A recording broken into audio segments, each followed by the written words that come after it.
The last few days we've been talking about rolling the dice, which is a timeless historical metaphor for taking a chance, finally getting to a place where you're like, all right, I know everything that I could possibly know about the situation. Now it's time to just put the ball in play and see what happens. Famously, of course, when Julius Caesar crossed the Rubicon after the politics turned ugly in Rome and they turned against him because of all of his massive amounts of success and because of just the quirkiness of Rome in general at that time. Famously, Caesar is said to have come upon the Rubicon River, the place where you have to leave your legions behind if you're a general. You can't bring them with you into Rome. And Caesar gets there and he crosses it with his legion and he says, "The die is cast." That wasn't a phrase that he made up or introduced into the vernacular right there. And the image of a die being cast is something that had thousands of years worth of legs behind it before that point. And it's got a couple thousand years worth of use since then as well. It's just a beautiful little metaphor. That little simple, six-sided in most cases, cube tells the story of randomness. It is randomness incarnate.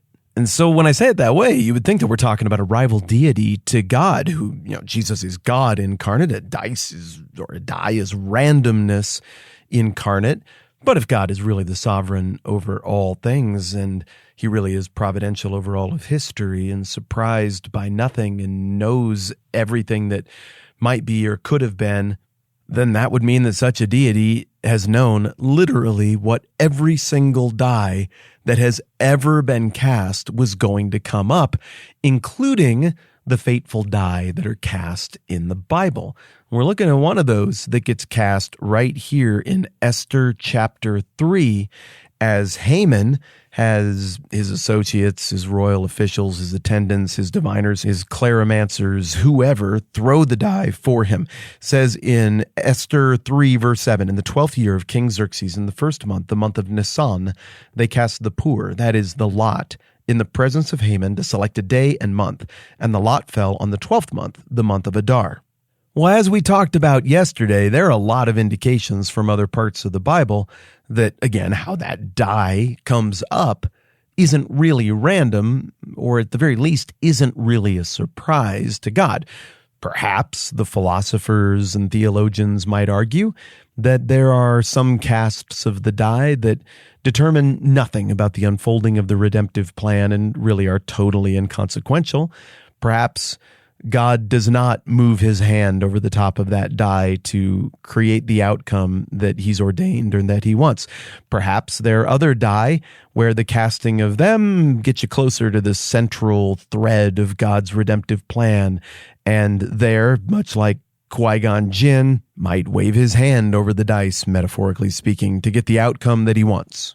And a close reading of the text in Esther chapter 3 indicates that that might be the case here. As we've discussed, we don't know for sure why Haman let the die, let the pur make the decision as to how this would all time out, but he did. And in doing so, he gets the worst possible outcome if indeed he's looking for a hasty resolution to his genocidal ambitions. Look closely. In the 12th year of King Xerxes, in the first month, the month of Nisan, they cast the pur. What does it fall on? Well, it falls on the 12th month, the month of Adar. So it's the longest possible lead time that could have resulted from this claromancy process that Haman engaged in. Bad luck? Maybe. But there's another interesting hint in the middle of this casting of the die passage that maybe further points us toward that we are expected to read this as God having waved his hand over the dice, Qui-Gon Jinn style. Look right here. It says, again, they cast the pur, and then in parentheses, that is the lot. Now, the word pur is not a native Hebrew word. It's a loaner word that Hebrews would have been familiar with, but it was drawn from the Akkadian language. I don't know all of this, obviously, by the way. This is the kind of stuff that I have to look up. I'm not some kind of expert in ancient Akkadian, but, you're smart. If you know your way around the internet, you can Google these things and research the veracity of them for yourselves as well. But the Akkadians were a very ancient people group who had risen and fallen in prominence a few times in the Mesopotamian world. The Assyrians, and then especially the Babylonians, and now the Persians have sort of been heirs to the Akkadian legacy. And the Akkadians had cultural overlap with the Hebrews, some linguistic overlap. And so pur is a term that was drawn from them, that was popular in the Persian courts for this, but the word Purim is a Hebrew pluralization of that Akkadian loner word. But the Hebrews apparently also had their own word for this. Again, no way I would know this off the top of my head. I Googled stuff. This is work we can all do.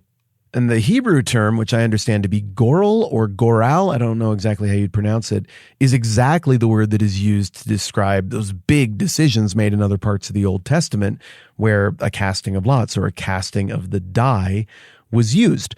So here's the interesting thing. It looks like Haman is imagining that he is using a tool of the trade, a weapon of spiritual war that is from his people or from the Persian side of things.